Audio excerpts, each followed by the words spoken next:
What does it truly mean to feel safe? Is it merely a comforting mental state, or is there something more profound, a hidden biological process at work beneath the surface of our consciousness?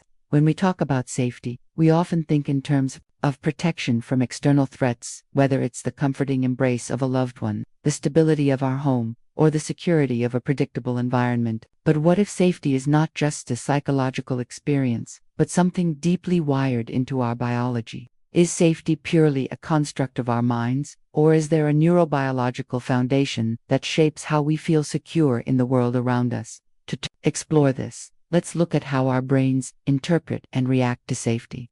The relationship between our minds and bodies, especially in moments of threat or comfort, is far more intricate than we realize. For example, have you ever wondered why sometimes, even when we are in environments that should feel safe like our homes, or in the presence of people we trust, we still feel uneasy or anxious?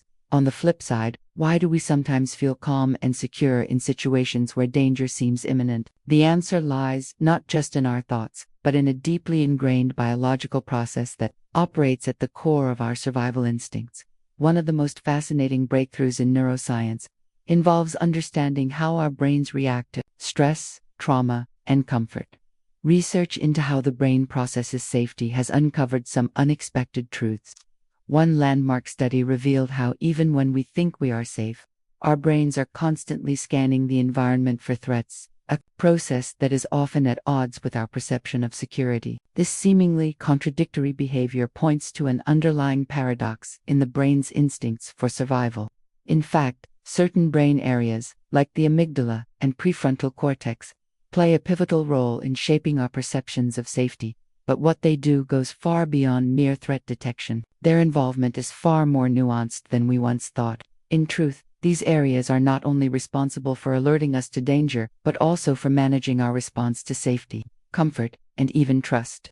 The more we dive into the neurobiology of safety, the more we realize that it's not just about avoiding danger, it's about how we experience the world, how we process security, and how our brain constantly navigates between these opposing forces.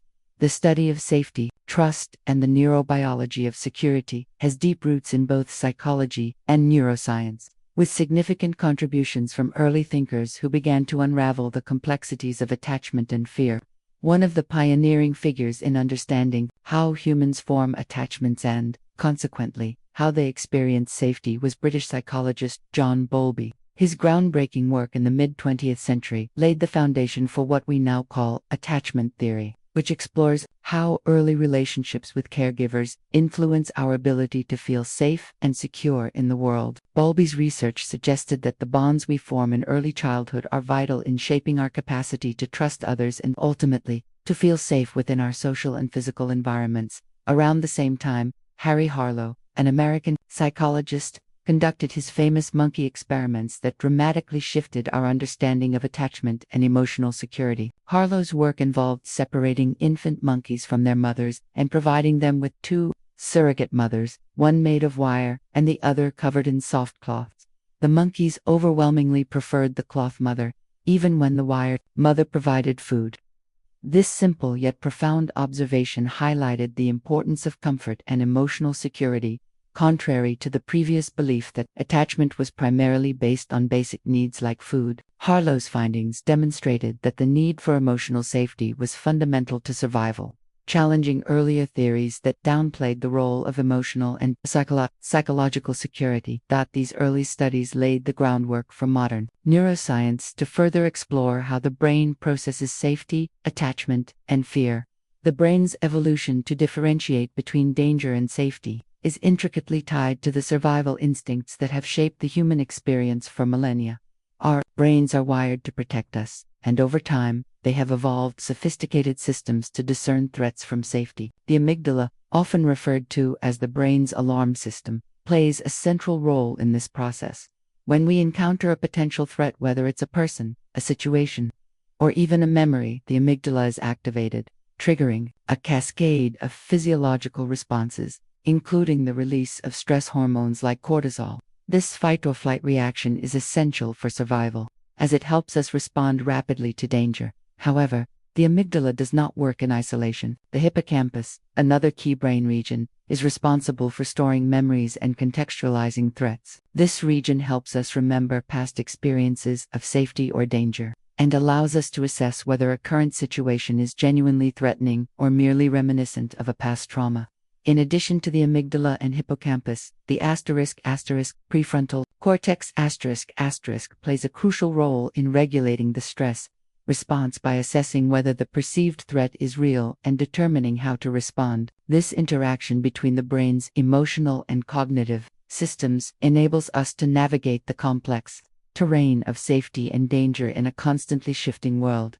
The balance between threat detection and safety processing is heavily influenced by neurotransmitters such as oxytocin, often called the bonding hormone. Oxytocin helps facilitate feelings of trust and social connection, playing a key role in our ability to feel safe in the presence of others. Conversely, cortisol is associated with stress and danger, and high levels can disrupt the body's ability to process safety effectively, leading to a state of hypervigilance or chronic anxiety. This biological foundation of safety has profound implications for our everyday experiences. In modern life, these primal survival instincts continue to shape our behavior, though the threats we face today are often psychological rather than physical. In high-stress environments, such as war zones or traumatic situations, the biology of safety is pushed to extremes. Individuals who experience prolonged exposure to stress often suffer from dysregulated responses, where their bodies remain in a heightened state of alertness, even when no immediate threat is present. This hypervigilance can manifest in conditions like post-traumatic stress disorder, PTSD, where the brain's threat detection system becomes so sensitized that it remains on high alert,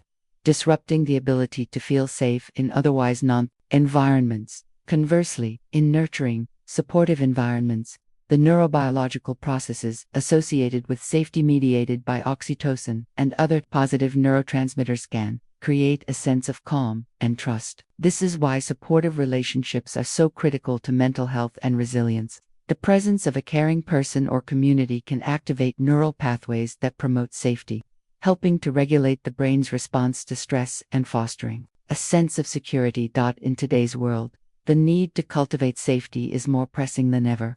We live in an era marked by uncertainty, whether in our personal lives, professional spaces, or online interactions. The rise of social media, for example, has introduced new forms of psychological stress. As individuals navigate the pressures of virtual validation, cyberbullying, and the fear of social disconnection, in this digital age, how do we create environments where people feel safe? The answer lies in understanding the neurobiology of safety and applying it to real-world contexts. In the workplace, for instance, organizations are increasingly recognizing the importance of psychological safety, where employees feel secure enough to express ideas, take risks, and collaborate without fear of judgment or reprisal. Similarly, in families and communities, fostering a sense of safety emotionally and physically can have profound effects on well-being. Practices such as active listening, creating supportive environments, and managing stress through mindfulness or therapy can help regulate the brain's response to uncertainty, promoting a more secure and resilient individual. As we continue to face global challenges, from political instability to the stress of daily life, the question of how to create safety will remain at the forefront of our collective consciousness, whether it's through science, social reform, or personal growth. Understanding the biology of safety is crucial in navigating an increasingly complex and unpredictable world. In recent years, a groundbreaking discovery has shifted our entire understanding of how the brain experiences safety. Neuroscientists found that the brain's safe zones, previously thought to be largely fixed or determined by early life experiences, are in fact surprisingly malleable. Through technologies like real-time fMRI and advances in neuro, researchers have observed that interventions such as mindfulness, trauma-informed therapy, and even intentional social connection can rewire the amygdala altering how it responds to perceived threats. One study revealed that consistent mindfulness practice could reduce amygdala reactivity over time, essentially retraining the brain to remain calm in situations it once perceived as threatening. This discovery reframed the brain not as a static detector of danger but as a dynamic system capable of learning to feel safe even after trauma. But this revelation also unveiled a disturbing paradox. If the brain's sense of safety can be reshaped, what happens when that sense doesn't align with reality? Consider this. Many people now live in physically safe environments, free from violence, hunger, or immediate threats, yet suffer from chronic anxiety, hypervigilance, and mistrust. Conversely, others feel inexplicably calm in risky or toxic settings. This disconnect has become especially visible in the digital age. Social media, for instance, creates a simulated environment of connection, yet studies show it often triggers feelings of exclusion, inadequacy, and emotional insecurity. The brain, unable to distinguish between real social danger and digital signals, reacts with stress responses that are evolutionarily mismatched to the threat. Similarly, survivors of trauma may enter safe environments but feel unsafe due to past conditioning. Their amygdala remains on high alert, flooding their bodies with stress hormones, even in peaceful surroundings. In these cases, the brain's protective instincts become a persona survival mechanism that backfires. As this discovery spread beyond labs and into public awareness, it sparked a moral and philosophical debate. Should we deliberately rewire our brains to feel safe, even if it means overriding natural fear responses? Proponents argue that neuroplasticity, the brain's ability to change, offers healing for trauma survivors and new hope for those living with anxiety or PTSD. Shouldn't we use every tool available, from cognitive therapies to neurofeedback, to calm a brain that's been hijacked by fear? But critics warn of a dangerous line. What if reprogramming feelings of safety blunts our ability to detect real threats? If we train the brain to feel safe in all environments, might we lose the instinctual edge that evolution designed to keep us alive? The ethical tension lies in this question. Are we healing the mind or tampering with nature's alarm system? As neuroscience continues to uncover just how flexible the feeling of safety can be, society is left to grapple with whether that flexibility is a gift or a risk. As neuroscience continues to unravel the inner workings of the brain, a series of rising questions begin to challenge our most basic assumptions about safety. Is safety truly something we acquire from our surroundings, locked doors, strong communities, protective laws, or is it, more radically, something we learn to cultivate internally through the brain's neuroplastic potential? New research suggests that the ability to feel safe may not be dictated by the world outside us, but by how our neural circuits interpret and adapt to that world. This undermines long-held beliefs that safety is primarily environmental. If a person can feel unsafe in a peaceful room and safe amidst chaos depending on how their brain is wired, then safety becomes less a matter of circumstance and more a matter of perception. This insight forces a fundamental rethinking of how we approach everything from mental health treatment to public policy. Are we protecting people by controlling the environment, or should we focus more on helping them retrain their brains to interpret the world differently? Historically, the concept of safety has always been deeply intertwined with cultural and technological evolution. In ancient civilizations, safety was symbolized by fortified walls, guarded gates, and the physical separation of the known from the unknown. Cities like Jericho and Rome invested heavily in physical infrastructure to ward off invaders. Outward expression of a deeply ingrained psychological need to feel secure. In contrast, today's societies invest in data surveillance, digital encryption, and predictive algorithms, reflecting a shift from physical danger to informational threat. This evolution reveals not just a change in technology, but a profound psychological transformation. As our threats become more abstract, so too do our methods of defense. Yet, paradoxically, the rise of modern security systems has not erased the pervasive sense of anxiety that haunts so many. It begs the question, if our tools for creating safety have grown more advanced, why hasn't our collective sense of safety improved? Modern life, in fact, seems to be plagued by a growing epidemic of anxiety disorders, chronic stress, and burnout conditions that reflect a profound disconnect between our biological systems and the demands of the contemporary world. Despite living in some of the most physically secure societies in history, many people report feeling emotionally and psychologically unsafe. This paradox is fueled by the relentless pace of life, the pressures of achievement, economic uncertainty, and the fragmented nature of modern relationships. Social media compounds this effect. exposing us to curated images of perfection that erode self-worth and trigger social comparison. These cultural pressures hijack the brain's stress systems, making us feel as if we are constantly under threat. Even when no physical danger is present, our brains are reacting as if we are in the wild, while we are, in fact, sitting safely in climate-controlled rooms. At the societal level, the sense of insecurity is often magnified by systemic inequality, historical trauma, and political instability. Communities facing poverty, discrimination, or violence experience compounded layers of threat that affect both individual and collective nervous systems. In such contexts, the biology of safety cannot be disentangled from the social conditions that shape perception and lived experience. For marginalized groups, safety is not just about personal mental habits, it's about navigating real and persistent dangers. This creates a moral and psychological tension. How do we cultivate internal safety in a world that is, for many, genuinely unsafe? The conflict between individual healing and collective justice grows sharper in light of these discoveries. We may be able to teach people how to regulate their fear responses, but if the structures around them continue to perpetuate fear, can we ever truly achieve safety, either as individuals or as a society? Here lies the twist that appends everything. What if safety isn't a condition of the world at all but a construct of the mind? Across centuries, we've built walls, rules, and rituals to chase the elusive feeling of being safe. But neuroscience now reveals that this feeling is not a response to reality. It's a narrative the brain constructs based on context, memory, and meaning. In a world that's never been more hyper-connected, informed, and technologically secure, we find ourselves more anxious, distrustful, and uncertain than ever before. This exposes a profound truth. Safety, as we experience it, may be an illusion, one shaped less by the presence of danger and more by how we've been conditioned to interpret our surroundings. And in a time when uncertainty is the new normal, this realization is both liberating and destabilizing.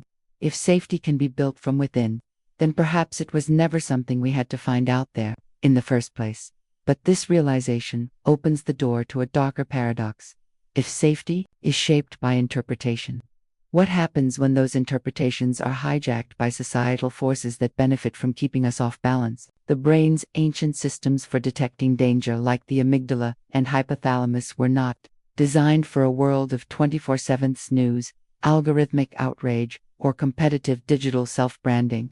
These systems are highly sensitive and easily manipulated, especially when fear becomes currency. Media, politics, marketing all have learned to trigger our threat responses, often without us realizing it. This isn't a conspiracy. It's a consequence of systems optimized for attention, not well-being. The unsettling result is a world in which our sense of safety is not only malleable, but perpetually under influence, shaped by forces that do not always have our best interests in mind. And so, we must reframe everything we thought we knew. Safety is not a passive state, it's an active, neurobiological process, constantly shaped by what we attend to, believe, and are told. It exists at the intersection of biology, psychology, and society, a collaborative fiction that can either liberate or imprison us. This reframing demands a radical new question. What if our greatest tool for safety isn't more control, but deeper awareness? If we understand how safety is constructed, we might begin to reclaim it not by silencing the world, but by rewriting the stories our brains tell within it. The latest breakthroughs in neuroscience offer a clearer, more profound understanding of the brain's neurobiology of safety. It turns out that safety is not a passive experience. The brain is actively communicating its perception of safety and threat through a complex network of structures and chemical signals. Central to this process are areas like the amygdala, which detects and reacts to potential dangers, and the prefrontal cortex, which helps regulate and assess these reactions. The hippocampus then plays a crucial role in memory, constantly comparing present situations to past experiences to determine whether we're truly safe or not.